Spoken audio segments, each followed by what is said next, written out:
Alright, I'm going to show you how to do a USB hub swap on 17 and up F-150s. These are the mini versions. I highly recommend a plastic pry tool.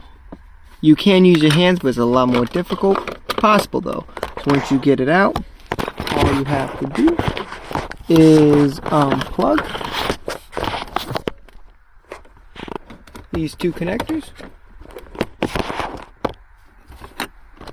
unconnect, disconnect, get the new one, connect into port. Depending on which USB hub you get, depends on how it looks, but either way it should have one USB and one power port. Let's get this power port in.